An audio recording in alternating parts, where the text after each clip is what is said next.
Hi, I'm David Eckstein, and I'm watching the RPF.com.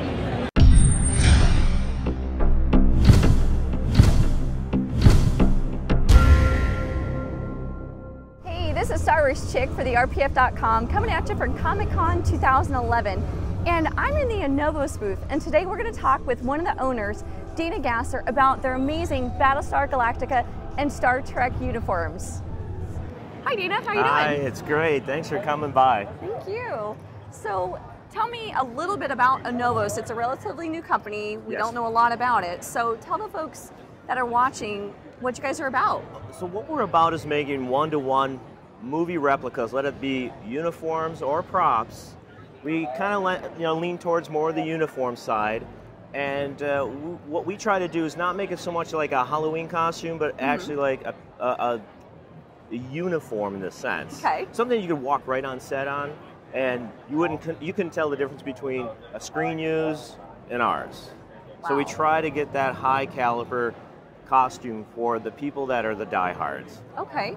What licenses do you currently hold? Currently we carry the Star Trek license from the original series all the way now to the new J.J. Abrams Trek 11. So everything from there all the way to the end. And Battlestar Galactica. For the newer series, the 2007. Okay. Tell me a little bit about your background and how you got into making Doing costumes. This? Yeah, absolutely. Yeah, it's as a younger age, I would sew all the time. Believe it or not, sounds weird, sounds very strange, but I always kind of was in clothing, right? But I would always see things on screen. I'm like, God, they just, when you're a kid and you get like that cool toy and nothing looked the way it should. It wasn't on screen. It's like, this is not what I saw. This isn't it. And so I thought there was a better way of like, God, it could be easier, it could be cleaner, or it could be, more accurate in a sense. Got into propping, was a Star Wars fan, and just got more into building my own stuff as a hobby. And then from there, just kind of said, hey, there's a business here. There's a need. There's no one doing this. Exactly. And so that's how we kind of got started. We pitched a few ideas to the studios and said, hey, what do you guys think about this? They kind of said, well, we already have someone doing costumes. Like, well, no, this is a little bit different than that. And so they got it and understood it, and we started from there. I was going to say, how difficult was it to really explain to them that you wanted to do something very different than what others were doing before? Because we know that there's a difference between a uniform and a costume, but I think a lot of people don't realize what the difference is. How did you convey that to them? We had a couple of items that we had just made ourselves and brought it to them, and they showed other people, and they thought it was screen used. Or at least a studio piece. And then they found out we made this and we want to give it to the public. It was like, wow, yeah, we don't have anyone doing this. So yeah, it kind of came out to that where it was fresh to them too, a learning curve, because they didn't know that there are that many people out there that just want a really good uniform. You're making replica uniforms. A lot of companies do make costumes. What's really the difference? What does it boil down to? What are kind of some of the techniques that you guys are using and involving that are different? Yeah. Well, so we try to backwards engineer the outfit from the materials used to even sometimes using the same manufacturers as the studios. We'll even, like, some fabrics need to be dyed, and if we can do enough research within whether information is available to us from the studio, we will find the place that actually dyed the fabric to that color so we can get that exact dye lot. That's amazing. Yeah, or close to it. Or find the manufacturer that made that piece of item. For example, the Battlestar Galactica patches. We use the same manufacturers they did to make the patch. So we use the same artwork, the same thread color.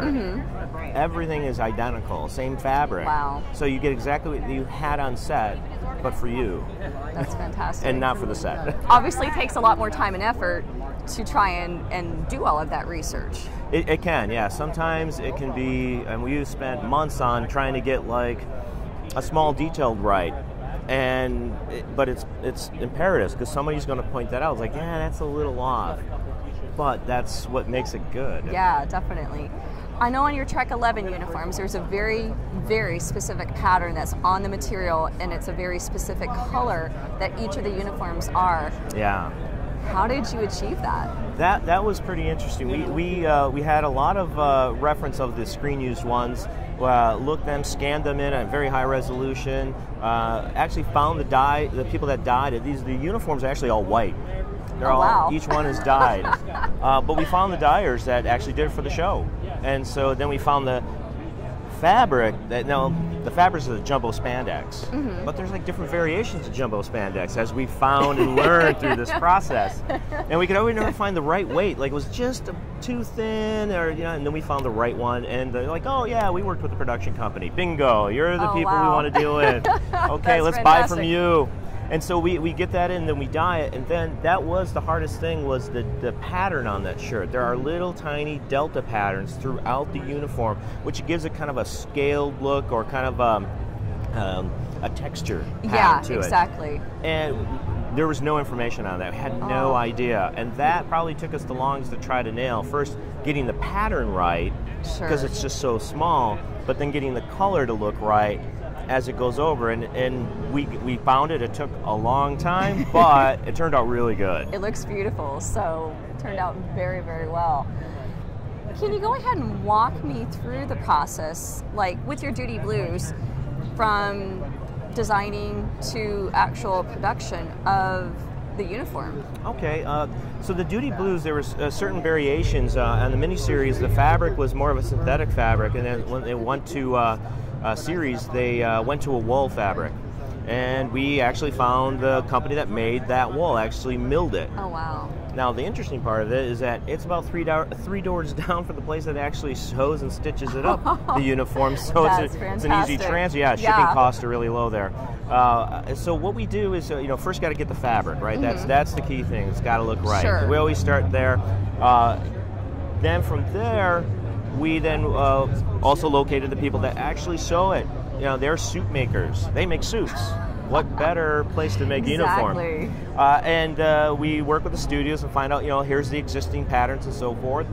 Some changes had been made through the series, and what we decided to use to make the uniform adjustable in the sense, like the cuffs on the sleeve can move up or down. So if you have longer arms, shorter arms, you can adjust those. We leave the pants on hem, so you can just hem them up as high as you want. There's enough length usually for everybody. Nice. And just get it tailored in. So you just take a chest measurement and a waist measurement. It's fairly simple. A lot of people are a little worried about that. Like, trust me, we've done this before, it works. And everyone's have them getting their uniforms, just love them. They turned out really good. They look beautiful. Yep. And then from there we go to manufacturing, and we got to get the patches done. Of course, we figure that out, and the piping, and they got to find the buttons, the right buttons. Get those pieces all, it's like piece, okay, and then slam them all together and make something.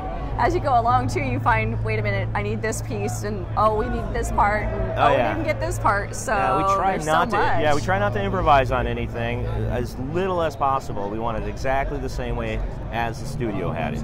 How helpful has the studio been in providing you information and leads to, where to get the manufacturers and how how to source your fabric and things like that? Well, it's the production company itself is actually makes the show, and then the studios themselves, they have as much information they can. They're very helpful, and they give us whatever they can find or know about. But a lot of it is us doing a lot of hunting and researching and calling and asking around, because there's just a limited amount of it. A lot of people can go, hey, you need to keep that number, or hey, it's just not around sometimes. So we have to kind of do a little bit of hunting ourselves and researching. But no, they're great. Whatever they can have to make it so it looks perfect, they're more than willing to help us out. Great. Well, Dana, go ahead and let's kind of talk about some of the different pieces in the collection. If you can tell me a little bit about each of them. Okay. So right now on the Battlestar Galactica, we have, of course, the Duty Blue uniform, and we also have now the Commander's uniform, which the piping is slightly different.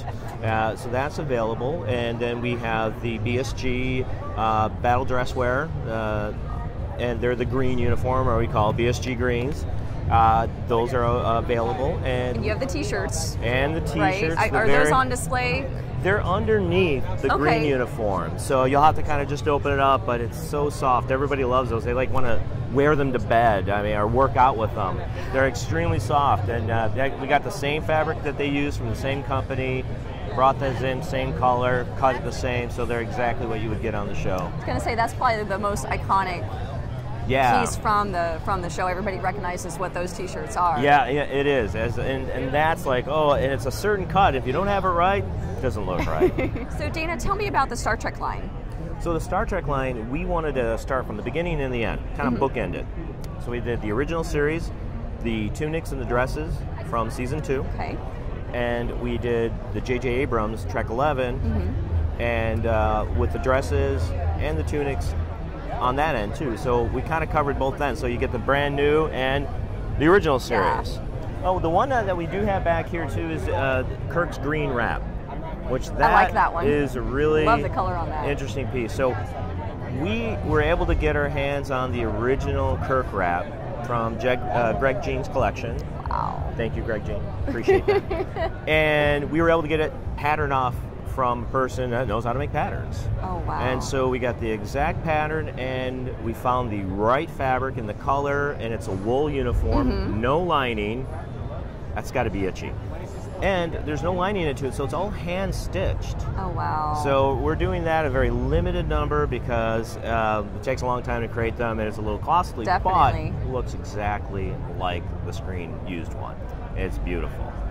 Now I know one of the details that's very difficult to get correct on the original series uniforms is the braid. The gold piping, Yeah, the braid, yeah. So we looked at so many other people's braids that they have done, and they've done amazing jobs, but there's just there's small variations of detail of trying to get that right. And yeah, we're working on that right now. We have some samples that came through, and it's looking really good.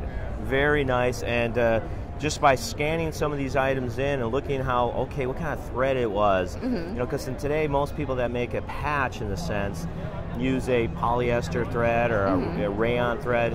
Well, this was more of a cotton thread, which gave it more of a matte look to it. And so just even that sheen will throw, we want to get that sheen right. So again, there's limitations of what we can do. It's today's technology. Yeah. It's funny because we try to make it, and the vendors are like, well, the manufacturer's like, well, this doesn't look right. It's actually kind of, we would never have this quality. We're like, but we want that look. We actually want it to look old and not right. And so it's funny how they're like, well, we would never accept this. And like, no, just leave it the way it is. It's supposed to be like that. Okay, last question for you. Kirk or Picard? Oh, God. Come on, that's not hard. I would have to say Picard. I agree. I'd have to say Picard. I totally agree. Kirk, I love you, but Picard's my man. Yeah, Picard, he's more suave. Yeah, I agree. Kind of like the James Bond of Trek. Dana, thank you so much. I appreciate it. Thanks for stopping by. Appreciate it. This has been Star Wars Chick for the RPF.com. All 3 colors. And then for the dress, we also carry... No problem, Yaya. We'll start with Trek. We'll cut that. We'll start with Trek. No, leave it in.